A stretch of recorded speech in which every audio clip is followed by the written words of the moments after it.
ప్రకృతి సోయగాలతో పాటు ఆధ్యాత్మిక క్షేత్రాలకు అలవాలమైన దేవభూమి ఉత్తరాఖండ్ భారీ వర్షాలకు అతలాకుతలమైంది. రమణీయమైన హిమాలయ గ్రామం దారాలి మేఘ విస్ఫోటనంతో ఛిద్రమైపోయింది. ఎగువ ప్రాంతాల నుంచి కొట్టుకొచ్చిన వరద ఆ గ్రామంలోని ఇళ్ళు, హోటళ్లు, రెస్టారెంట్లు, హోమ్ స్టేలను భూస్థాపితం చేసేసింది. అప్పటిదాకా ప్రకృతి అందాలతో తొలతూగుతూ దారాలి ఇప్పుడు మారుభూమిని తలపిస్తుంది. ఎత్తున సహాయక కార్యక్రమాలు కొనసాగుతున్నాయి. స్వయాన వరదల్లో చిక్కుకుని తోటివారు గల్లంతైనా లెక్క చేయకుండా సైనికులు సహాయక చర్యల్లో చురుగ్గా పాల్గొంటున్నారు. ఉత్తరాఖండ్ రాష్ట్రంపై ప్రకృతి మరోసారి కన్నెర్రజేసింది. ఆకస్మికంగా విరుచుకుపడ్డ ఆకస్మిక వరదలతో ఉత్తర కాశీ ప్రాంతం అల్లకల్లోలమైంది. సముద్రం మీద పడిందా అన్న స్థాయిలో మేఘం వర్షించడంతో ఖీర్ గంగా నది పరివాహక ప్రాంతంలో మేఘ విస్ఫోటనంతో ఒక్కసారిగా విరుచుకుపడ్డ బురదతో కూడిన వరద అతి వేగంగా ధరాలి గ్రామంలోకి దూసుకొచ్చింది. ఆ గ్రామంలోని 3-4 అంతస్తుల భవనాలు పేకమేడల్లా కుప్పకూలి వరదలో కొట్టుకుపోయాయి. అక్కడ ఉన్న హోటళ్లు, హోమ్ స్టేలు వరదలో కనిపించకుండా పోయాయి. గుండెలదిరేలా హోరుమనే శబ్దంతో కమ్ముకొస్తున్న జల ప్రళయం నుంచి తప్పించుకునేందుకు ప్రజలు ప్రాణాలు అరచేతిలో పెట్టుకుని పెద్ద పెట్టున ఆర్తనాదాలు చేస్తూ పరుగులు తీశారు. కానీ కన్నుమూసి తెరిచేంతలోనే వరద బురద వారిని ముంచెత్తింది.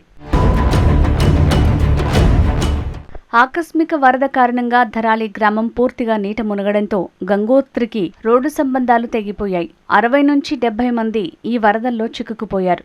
కనీసం 4 మరణించారు. ఈ సంఖ్య మరింతగా పెరిగే అవకాశం ఉంది. కొద్దిసేపటికే సమీపంలోని సుఖీ టోప్లోనూ మెరుపు వరదలు సంభవించాయి. కొండకు మరోవైపున చీలిపోయిన వరద సుఖీ గ్రామాన్ని ముంచెత్తింది. సుఖీ గ్రామంలోనూ కుండపోత వర్షం కురిసింది. అక్కడ కొండ చర్యలు విరిగిపట్టడంతో హార్సిల్, ధరాలి మధ్యలో అప్పటికప్పుడు ఒక కృత్రిమ సరస్సు ఏర్పడింది. ధరాలి విలయ వార్త తెలిసి సమీప దిగువ గ్రామాల్లో భయాందోళనలు నెలకొన్నాయి. ఈ విపత్తులపై ప్రజలకు ముందస్తు హెచ్చరికలు జారీ కాలేదనే ఆరోపణలు వినిపిస్తున్నాయి. ధరాలి గ్రామం సమీప కొండ మీద నుంచి ఒక వ్యక్తి తీసిన వీడియో ఒకటి ఇప్పుడు వైరల్గా మారింది.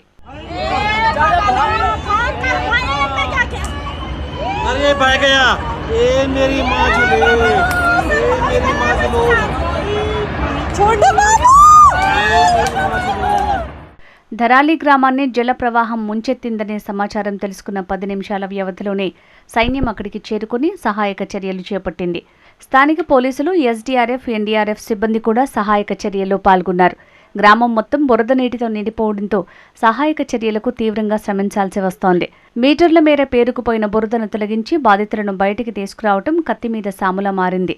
బాధితులను హర్షిల్లోని ఆర్మీ ఆసుపత్రికి తరలించి చికిత్స అందిస్తున్నారు. మరోవైపు ధరాలిలో సంభవించిన మెరుపు వరదల్లో దాదాపు 11 మంది సైనికులు గల్లంతైనట్లు తెలుస్తోంది. ఆర్మీ బేస్ క్యాంపు ఉన్న హర్షిల్ దిగువ ప్రాంతంలో వీరంతా వరదలో కొట్టుకుపోయినట్లు సమాచారం. ఇంతటి క్లిష్ట పరిస్థితుల్లోనూ మన సైనికులు ఎలాంటి ఒత్తిడికి లోను కాకుండా దృఢ నిశ్చయంతో సహాయక చర్యల్లో పాల్గొనడం వారి నిబద్ధతకు, ధైర్యానికి నిదర్శనమని ఆర్మీ ఒక ప్రకటన ద్వారా తెలిపింది. వరదల్లో తమ బృంద సభ్యుల ఆచూకీ దొరకనప్పటికీ సైన్యం మాత్రం అకుంఠిత దీక్షతో సహాయక చర్యలను కొనసాగిస్తోంది. ఉత్తర కాశీలో ఆకస్మిక వరదలపై ప్రధాని నరేంద్ర మోడీ స్పందించారు. చనిపోయిన వారికి సంతాపం తెలిపారు. సహాయక చర్యల్లో ఎలాంటి లోపం లేకుండా చూడాలని సీఎం పుష్కర్ సింగ్ ధామీకి ఫోన్లో సూచించారు. కేంద్ర హోంమంత్రి అమిత్ షా సీఎం ధామీతో మాట్లాడారు. 7 సహాయక బృందాలను పంపుతున్నట్లు ఆయనకు తెలిపారు. ప్రజల ప్రాణాలను కాపాడేందుకు అన్ని చర్యలు తీసుకుంటున్నామని రక్షణ మంత్రి రాజ్నాథ్ సింగ్ వెల్లడించారు. సహాయక చర్యలకు 150 మంది సైనికులను ఘటనా స్థలానికి పంపినట్లు సైన్యం తెలిపింది. ధరాలిలో 40 నుంచి 50 ఇళ్లు కొట్టుకుపోయాయని ఉత్తరాఖండ్ ముఖ్య కార్యదర్శి ఆర్కే సుధాంశు తెలిపారు. హెలికాప్టర్ వెళ్లటానికి వాతావరణం సహకరించడం లేదని వెల్లడించారు. దీంతో సహాయక చర్యలకు తీవ్ర అంతరాయం కలుగుతోంది. వరదల్లో గల్లంతైన వారి గురించి ఖచ్చితమైన సమాచారం లేకపోయినా చాలా మంది ఆచూకీ తెలియటం లేదని అధికారులు తెలిపారు. ఆకస్మిక వరదలతో తప్పించుకునే మార్గం లేకపోయిందని వివరించారు. ఉత్తరాఖండ్లో ఆగస్టు 10వ తేదీ వరకు భారీ వర్షాలు కురుస్తాయని ఇప్పటికే వాతావరణ శాఖ హెచ్చరించింది. ఎగువ ప్రాంతాల్లో అతి తక్కువ సమయంలో అత్యంత తీవ్ర స్థాయిలో క్లౌడ్ బర్స్ట్, కుండపోత వర్షం కారణంగా ఈ బురద ముంచెత్తిందని వాతావరణ శాఖ అధికారులు వివరించారు. ఘటన తర్వాత కేదార్నాథ్ వైపు యాత్రికుల రాకను తాత్కాలికంగా ఆపేశారు. ఉత్తర కాశీ ప్రాంతంలో వర్షాల కారణంగా కొండ చర్యలు విరిగిపడటంతో 163 రోడ్లు మూసుకుపోయాయి. అందులో 5 జాతీయ, 7 రాష్ట్ర, 2 సరిహద్దు రహదారులున్నాయి. యుద్ధ ప్రాతిపదికన సహాయక చర్యలు కొనసాగిస్తున్నామని ఉత్తరాఖండ్ ముఖ్యమంత్రి పుష్కర్ సింగ్ ధామీ చెప్పారు.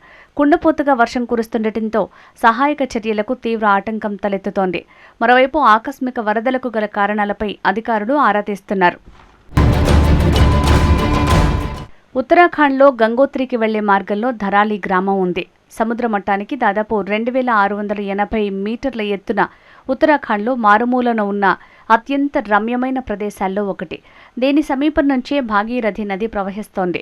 ప్రకృతి ఒడిలో ప్రశాంతంగా ఉండే ధరాలి గ్రామం కళ్ల ముందే పూర్తిగా కొట్టుకుపోయింది. దీంతో ఇప్పుడు ఆ ప్రదేశం మరుభూమిని తలపిస్తోంది. చార్ధామ్ యాత్రికులు ఎక్కువగా ఈ గ్రామాన్ని సందర్శిస్తుంటారు. రిషికేశ్ నుంచి బయలుదేరి చంబా, ఉత్తరకాశీ, హార్సిల్ మీదుగా ఇక్కడికి వెళ్లొచ్చు. ఇక్కడి నుంచి గంగోత్రి ధామ్ కేవలం 20 కిలోమీటర్ల దూరం. గ్రామం మధ్య నుంచి జాతీయ రహదారి వెళ్తుంది. చార్ధామ్ సహా ఇతర తీర్థయాత్రల సీజన్లో ధరాలి గ్రామానికి సందర్శకులు భారీ సంఖ్యలో వస్తుంటారు. ఇక్కడ పెద్ద సంఖ్యలో లాడ్జ్లు, అతిథి గృహాలున్నాయి.